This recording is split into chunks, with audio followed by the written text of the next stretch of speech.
Welcome to Data in Biotech, a podcast from CorrDyn where we explore how companies leverage data to drive innovation in life sciences. Every 2 weeks, we sit down with an expert from the world of biotechnology to understand how they're using data science to solve technical challenges, streamline operations, and further innovation in their business. This week, we're excited to be joined by Michelle Wiest, Director of IVD Biostatistics at Freenome, a high-growth biotech company that helps create tools to prevent, detect, and treat disease. During this interview, our host Ross Katz speaks with Michelle on the use of biostatistics in the field of diagnostics, the different types of data sets that are being used to develop diagnostic models, what biases can corrupt diagnostic tests and how to catch them early, and how to prepare to present data to regulatory bodies such as the FDA. Here we go. Michelle Wiest, welcome to the Data in Biotech podcast. Excited to talk with you today. Yeah, thanks, Russ. I'm happy to be here. So just to get us started, in a minute or so, can you tell us about your career to date? Sure, I'll try to cram it into a minute. It's been a winding path. So I am an epidemiologist and statistician by training. I graduated from UC Davis and started at a small biotech company in the Sacramento area. It's my first job. I actually started there after I finished my master's in statistics and was working full-time while trying to finish my PhD. And so it took a little longer to finish. So that was a company called Lipomics. Then wanted to head up to Idaho to where I was in the area where I was born, like a salmon returning to my native spawning grounds or something. I really felt drawn to North Idaho. So I headed up there and worked at the University of Idaho for 12 years. I ran our statistical consulting center there, trained up our students in how to synthesize the information they were learning and talk to people and provide recommendations. I also did a bunch of different research projects, collaborated with a bunch of folks from across the university. I did take some time and spent a year in Australia and worked at Murdoch Children's Research Institute as a senior biostatistician. That was wonderful.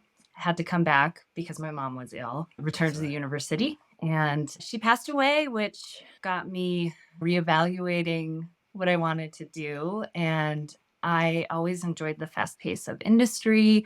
I wanted to get closer to patients.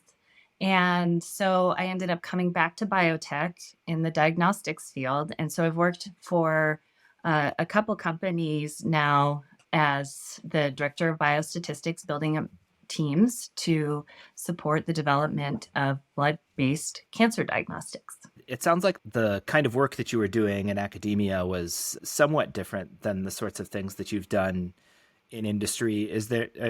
Are there any differences you would highlight? It was very different focus. I was working with clinicians directly, small rural hospitals, bigger rural hospitals, and supporting smaller clinical trials there. I was also leading research using public databases, secondary research on data that was collected. So very epidemiological type of research, trying to tease out things that were associations and things that were driving disease, and more on the methods development side. Can we do a better job of estimating the rates of suicide in rural counties, for instance? It's a challenge because there's just not a lot of people. So there's not a lot of data, and solving challenges like that. So that was academia, and also trying to open opportunities for students, for your graduate students, to get exposure to these things. So thinking about projects and, okay, how can I involve students in this, and what are they going to learn and take into their career. Right. So in industry, everything is very team oriented. There's set goals that everyone is working toward, which is really nice. And I enjoy that back and forth with different functional groups and figuring out how we're going to tackle challenges that are thrown our way during the development It's also a bit more regimented in that you're following guidelines, you're following recommendations from regulating bodies. Hmm. You have this lens of how does this fit into what the FDA is going to want to see, and if the assay doesn't lend itself to this particular approach, how do we defend that? So it's a bit more of a regimented approach from the statistical side of things and the study design type side of things. Yeah, that's interesting. I think later in this conversation, I'd like to return to that idea of the way that the work that you do needs to be tailored to the expectations of the regulatory bodies. But as we're talking about sort of your career and how you reevaluated what you wanted to do and decided to come back into biotech, can you talk a little bit about why you do this type of work and what motivates you? Yeah, I like I said, I wanted to get closer to patients and actually having a direct impact on quality of life of patients. And academia is wonderful, and you do have opportunities to advance the science, but there's still that sort of it's an ivory tower thing where it may not necessarily be totally integrated and grounded in what can be applied Hmm. in real life. And depending on the friendliness of your tech transfer office at the university, it may be pretty difficult to get things that you've developed out of the university and into the market. You've got to get it onto the market if you want it to reach patients. And I I was able to get around that by working directly with hospitals and directly with public health departments. Their needs are very much more logistical and maybe not as complicated approaches that we were developing at the university and that were interesting from a from a academic perspective. Hmm. And so it was a little bit hard to marry those two. I did it. I got some students involved in understanding what that is. But in order to really make an impact on patient health, I think industry is where you go, unless you're at something, maybe you're at Harvard and you have a great tech transfer and people spin out businesses and Sure. stuff, right? Yeah. So coming back to industry allowed me to help move forward products that were going to help identify cancer earlier, to tailor identification of cancer. The thing that got me so excited, and I was like, yes, this is the right decision, is being able to work on minimal residual disease identification. Hmm. So that's where you are taking the signature of someone's tumor and characterizing it and then developing a test that is going to specifically look for those mutations, personalized medicine to see if their cancer has come back. So that just got me super excited, and I was like, yeah, I want to work on this. This is game changing. So yeah. Yeah, that's absolutely fascinating. So, can you give a little bit of insight into the way that data science, biostatistics, the use of data is applied in that field and that sort of diagnostic approach? Yeah, so it is a pretty multidisciplinary development for these genomic and multi-platform assays. Ideally, you have a really tight collaboration between domain experts, so folks that really understand genomics and the types of mutations that are associated with which cancer. So that may be a computational biologist, it may be a nurse oncologist. Hmm. Right? It depends on the individual, right? There's people, I think these days seem to be much more multidisciplinary in general. And so you may find that. Right. Anyway, so it could be computational biologist who has both mathematical modeling training and biology. It could be somebody that is well versed in proteomics or metabolomics. And so these folks would be hopefully trained in both the laboratory science and in the mathematical or statistical modeling. Hmm. or they may have the expertise that's more on data management side, right? So depending on which program they Right. they come from, right? It could be more comp sci, or it could be more statistical. And then you have statisticians and epidemiologists who are going to think about, okay, what kind of performance do we need to see from these tests? And what is the market like from an epidemiological perspective? How many people are out there? How many people do we think we could detect with a new test? And then working with the statistician, what is the clinical efficacy likely to be? And then you put the specs together for your ideal product.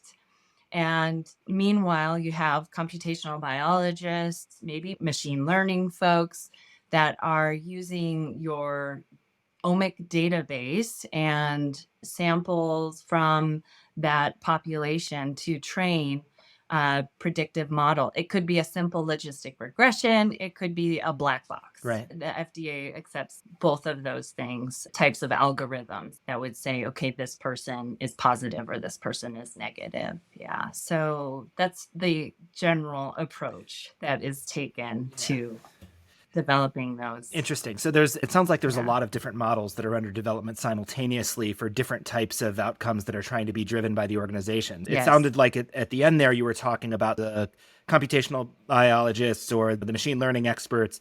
That's the model that's being deployed in a productized fashion as part of the diagnostic tool Right. itself. But then there's also Yes. the statistical models that are being used to understand what the impact on the population of this diagnostic tool is going to be, and how, Right. and then also some understanding of sort of the economics of the deployment of the diagnostic tool for the Yes. organization itself. Am I Yes. thinking about that right? Exactly. Yeah, you got it. And the economic there's the economic impact, and then there's also will the company make money, right? Is it going to be reimbursed? How many people are going to be able to have access to this? And yeah, is the company going to make money? So Right. And there's another set of domain experts that need to be brought in for that portion as well. Your legal or insurance experts, or your financial people who are understanding the yes. cost side of the Yes. equations. When you talk about working Right. with stakeholder groups across the organization, I'm imagining that those are the kinds of partnerships that you need to have. Yep. Is that right? Yeah, absolutely. And yes, physicians as well, because you need to understand how the test would be used in the trenches, what challenges they might face in communicating results. Yeah, it's definitely a lot of moving parts. For sure. Let's take an example model that's for the actual diagnostic model that's going to be put out into the field. And I just want to walk through these different types of models and understand what are the data sets that are being used for the modeling, what are the methods and approaches, what are the outcomes that are being modeled, just to do a little bit of a deeper dive into the way that these models tend to be structured and who tends to build them. So for a diagnostic model that's doing in vitro diagnostics, that's trying to detect cancer, for example, what are the sorts of data sets that go into a diagnostic model like that? It may be that you take advantage of a study that has already been conducted, and proteomics was run on it. And so you use that data because there were also a few people that had this outcome of interest.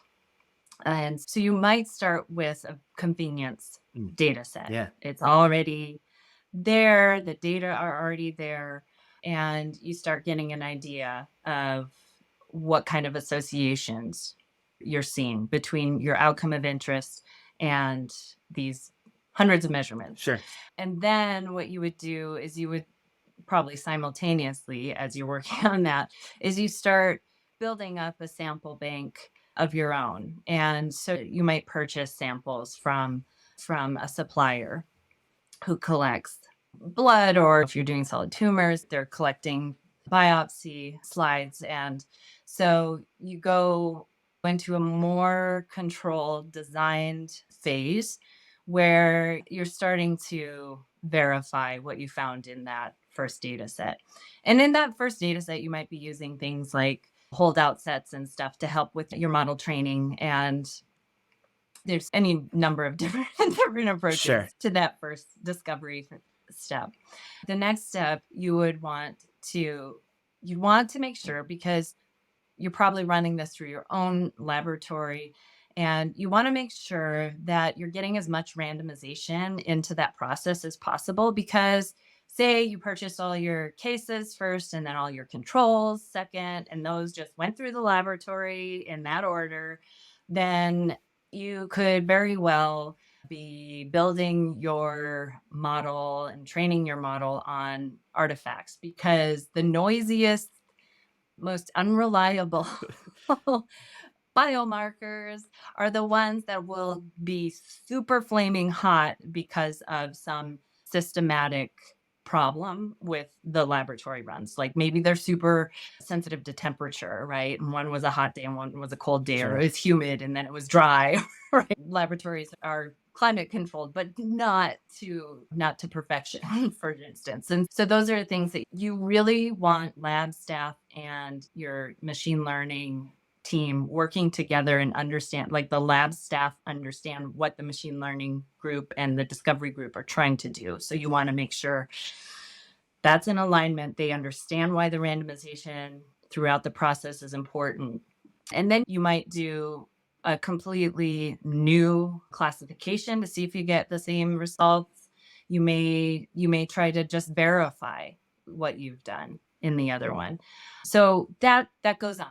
So you've got maybe a convenience data set, you've got your semi-designed data set with convenience samples, Right. maybe that you've purchased, and you keep building that up. Maybe you collaborate with a physician's office and you do a final feasibility study on what you think is your diagnostic test, Uh-huh. right? So you iterate, and you're like, nope, I think this is it. And then you do a feasibility study and evaluate, is it doing what I think?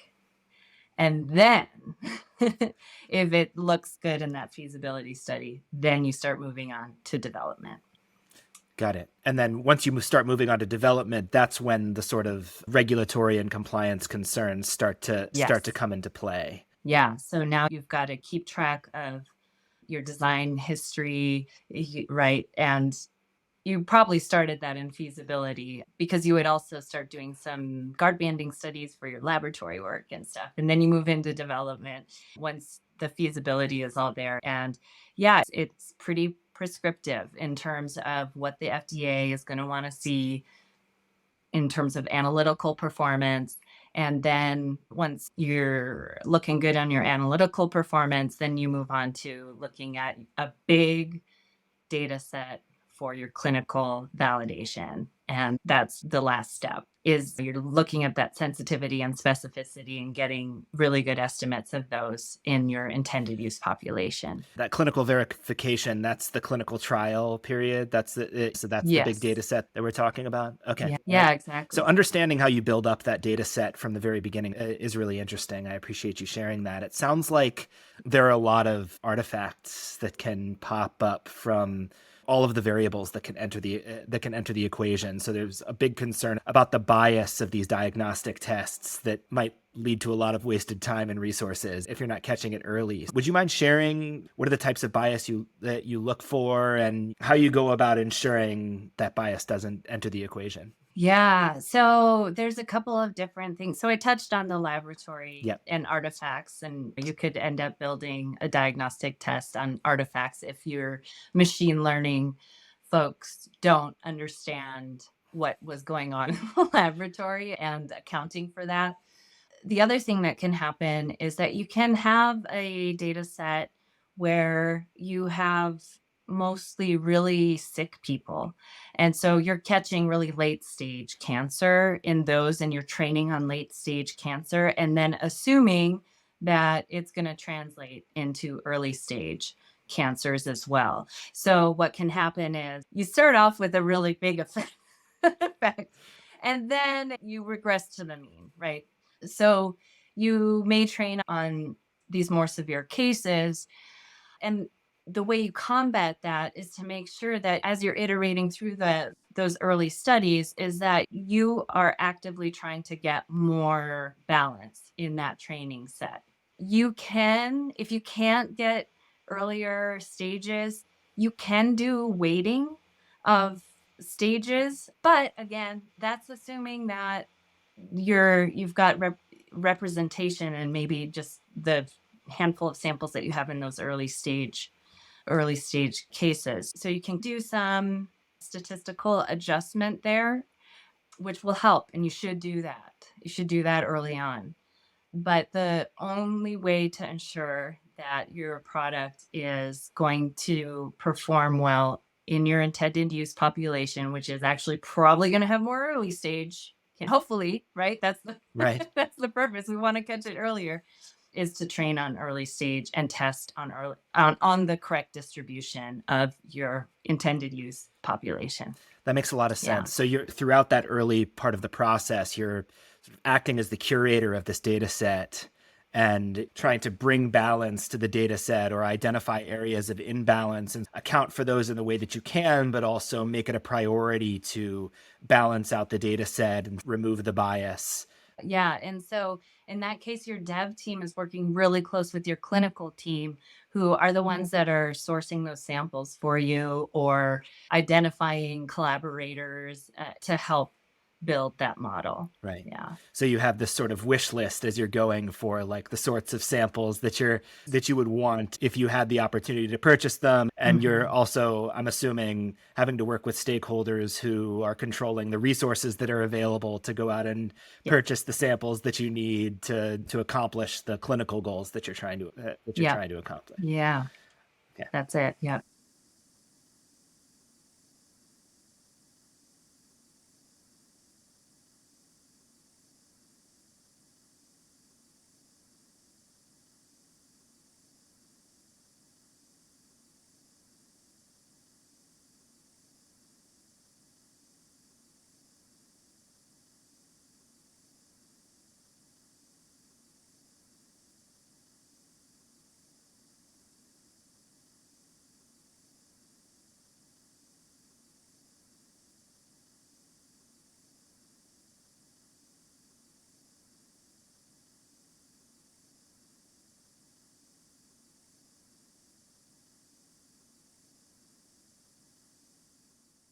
Are there sort of data quality issues that creep in as well? Do you end up with samples that sort of don't meet the quality standards, diagnostic tests that are providing inputs to your models that are not quite up to the standards that you would want them to be? And just curious if that occurs, and if so, how you deal with it. Never happens. The data is always perfect.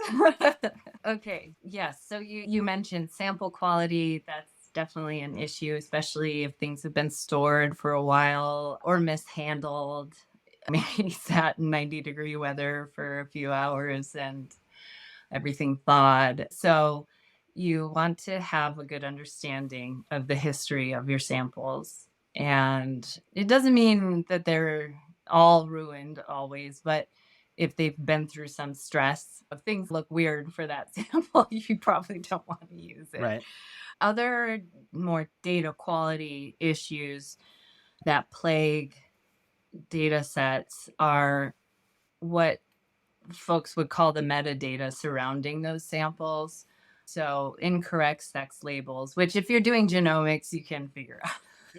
But ages are missing. Maybe if this is a sample from a cancer patient, maybe it has the gross diagnosis, but it wasn't staged. So you don't know what stage it was or how big the lesion was, or so you have varying levels of data quality in terms of that metadata around those samples.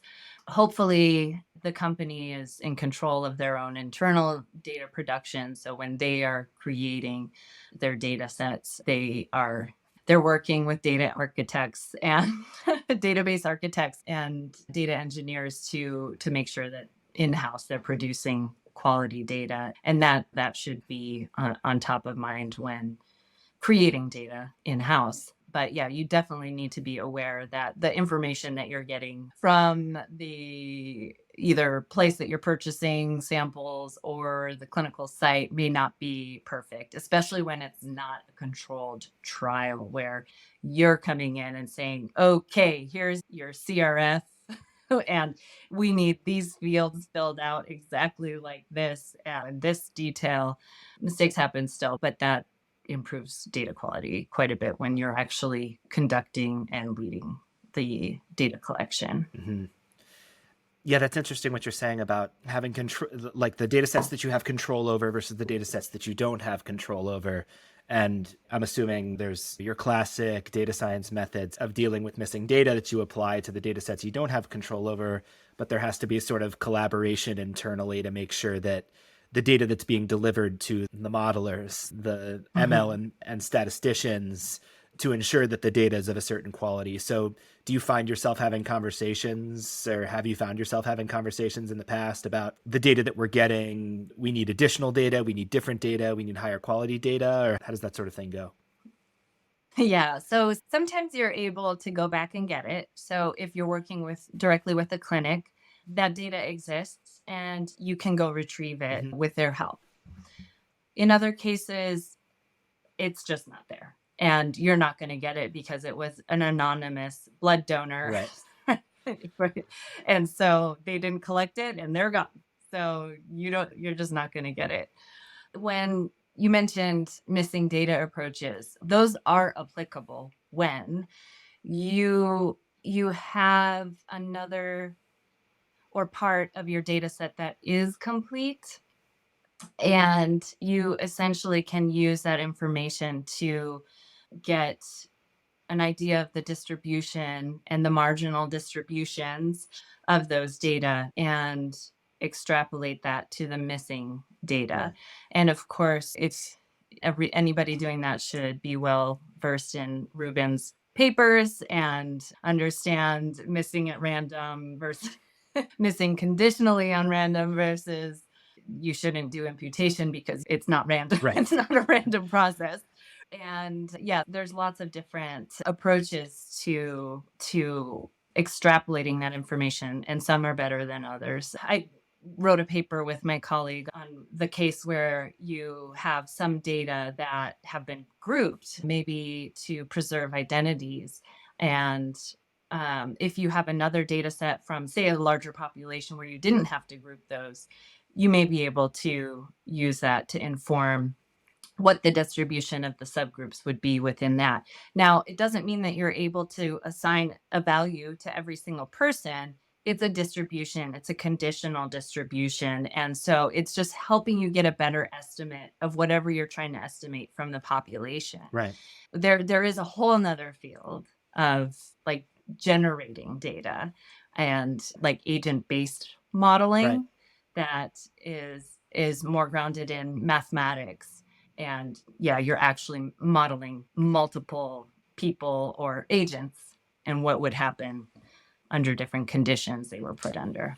Yeah, so this seems to be an emerging trend in the field, these sort of agent-based models. I'm curious what your view is on the appropriate use of those models and what, if any, limits there are or should be to that approach in evaluating the validity of a diagnostic test like the ones that you're creating.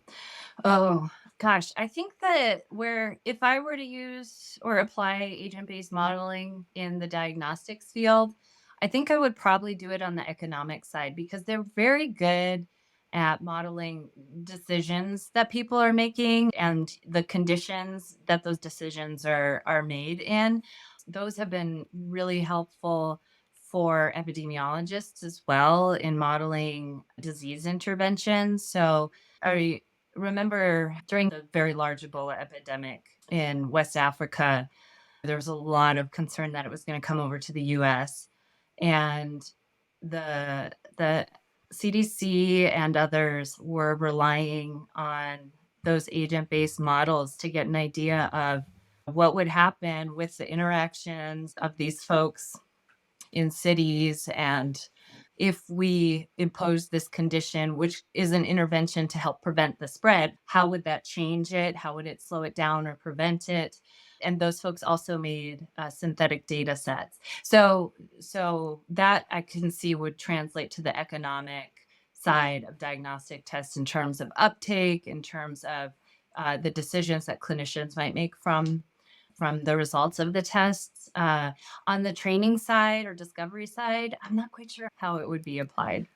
So you have a diagnostic test that's in front of the regulatory bodies, and these regulatory bodies have specific expectations for how you present data to them. And it seems from your background that you've had a variety of opportunities to represent statistics to these regulatory bodies. So can you just give us a sense of what are some of the considerations that you have to bring in when you start the process and when you're preparing to present these diagnostic tools to regulatory bodies? So first of all, you're going to be working really closely with your regulatory group within your company. They are typically trained as lawyers, actually. And so you'll be working with them about the strategy in terms of how things are going to be presented and managed with your regulating body. The first thing that you do, you come up with a plan, a design saying, I read the guidelines and this is how we are going to apply them to our assay. We're going to challenge our assay the way that you want to see it, because you don't want to do these analytical tests in perfect conditions, because that's not real life and things are going to go wrong. So the idea in those analytical validation studies is challenging the assay. So with that in mind, you come up with these designs and you organize a meeting with the FDA and you work with them to make sure that your study designs are in line with what they're going to see. And they may have other companies that are working on very similar tests, and they're trying to hold those companies to the same standard. So it is really important that you speak upfront with your FDA reviewers and get their buy-in and feedback on your study designs, because this is a really cutting edge field and we're learning more about what works, what doesn't work, and they may have specific questions that they want to see, and they're like, you really should do this because they saw it fail under these conditions with somebody else or something. So yes, so one, you need multiple pre-sub meetings, and then once you've got this agreement of these are our studies, including your clinical validation studies, these are our studies, this is going to be the whole suite and the totality of data that we're going to send to you about our assay, you get to work. You've got this agreement, you get to work and you execute. And then you end up doing things and sending things in chunks, and you'll get feedback. They'll come back and be like, okay, this is interesting, but can you also make a table of X, Y, and Z? And then you scramble because you've got 24 hours to to respond to them. And so all the statisticians and coders are going back into that study and making this table real quick and then writing up an explanation to answer their question and then sending it back. And then you don't hear back from them for a while. And then they send another question. So there's that process. And then you get a final decision once all of your modules are submitted and all of their easy questions are answered. Yeah. During the formative input stage, are there any examples that you can share of the types of questions that you might be asked, or the areas where, regulatory bodies might be more sensitive to the way that you're designing your clinical approaches? Yeah. So there's two maybe that I'll touch on. One is anytime that you are extrapolating data or beyond. So if you tested under this range of temperatures, can you extrapolate in between these two temperatures? Does it make sense to do that? Definitely, they're not going to be happy if you try to go beyond the limits of your study. Mm-hmm. It may be any other kind of difficulty. If you've got, so multiple systems that are coming together, and there's any number of combinations. Like you could end up with thousands of potential combinations of conditions. Any kind of modeling that you might do to smooth out that design space, they are going to want to discuss with you. And they have some great statisticians there that will give you guidance on that. If you put an idea out to them, they'll say, okay, but why don't you look at this paper? Or why don't you look at this presentation I did on this type of thing? So that is one area, is when you're doing extrapolation. The other area is when you're using clinical samples, and particularly analytical studies. They want your performance to be grounded in the clinical relevance. So there's just so many different ways that this could go, but always having in the back of your mind that they are thinking about, how is this going to be used? What are the implications on the clinical performance from this study? And so they'll dig into that as well, which has implications for the statistician, because you are doing those power calculations and trying to figure out, okay, if we need to have this sensitivity, what does that mean for if we measure the same sample again and again, if we're getting the same result in this condition? Right? Right. So yeah, that's the other area that they will lean into. Yeah. That makes a lot of sense. The first point that you made about extrapolation, does that apply to some of the imputation stuff that we described earlier? Yes. Yes. Oh, do you have experience in that? Yes. Yes. I think that methodologically, you always have to be sensitive to the way that you make assumptions in your models, and imputation is a form of extrapolation. So I was just assuming that's another area where they might press you in terms of the models that you develop. Yes. Yeah. Okay. Yeah, that's right. Imputation, Bayesian models, which imputation, some of the best approaches use Bayesian approaches for imputation.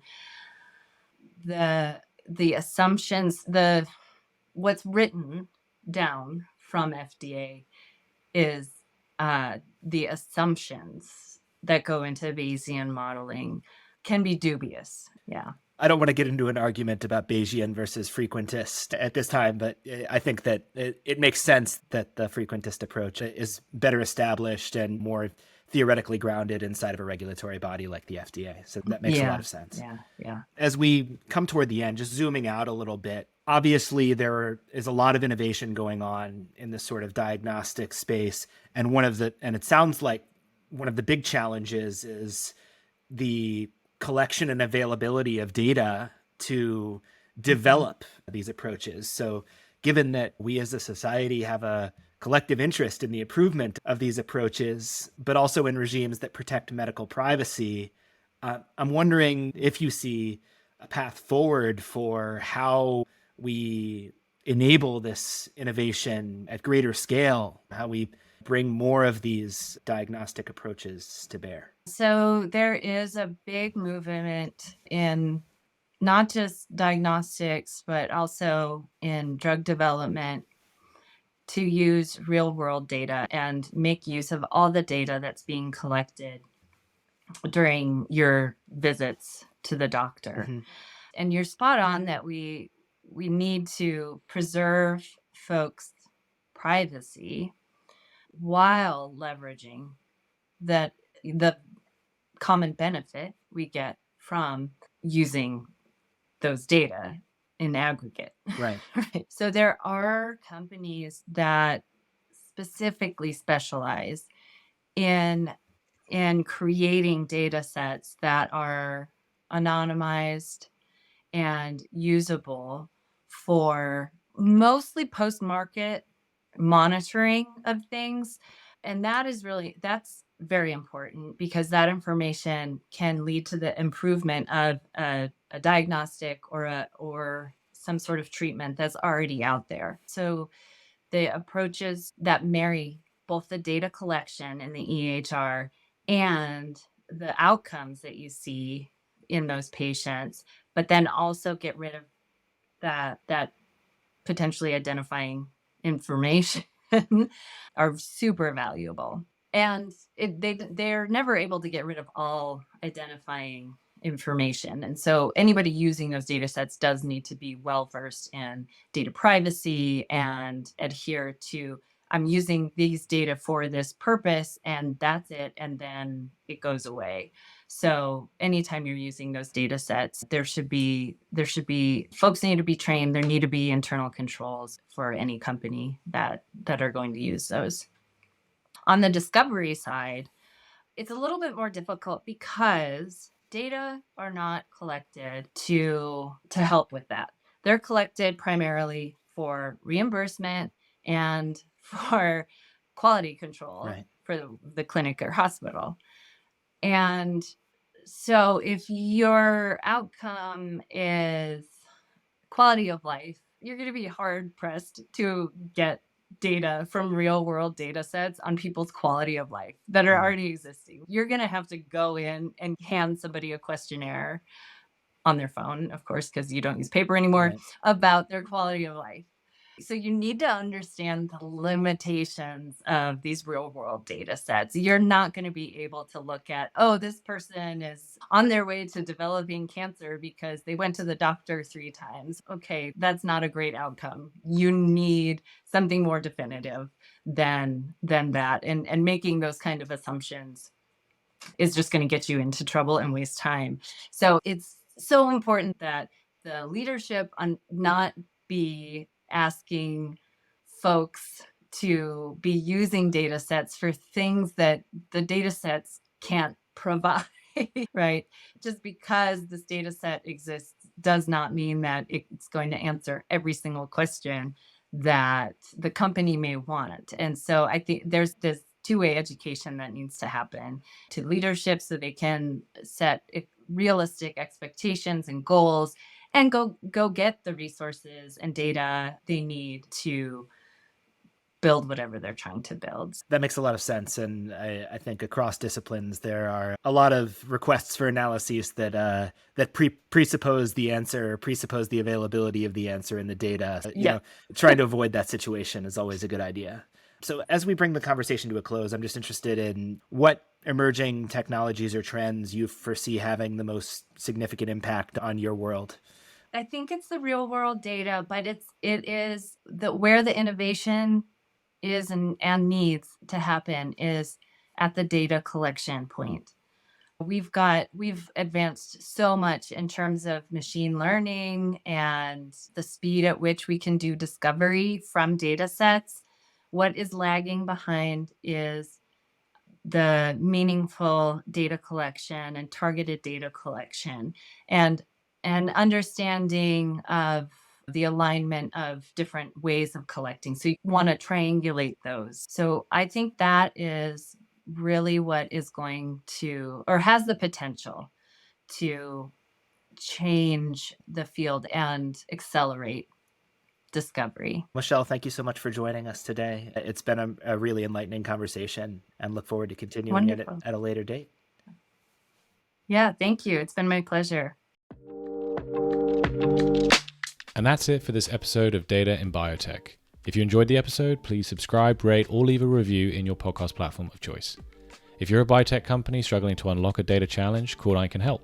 Whether you need to supplement existing technology teams with specialist expertise or launch a data program that lays the groundwork for future internal hires, you can partner with CorrDyn to unlock the potential of your business data today.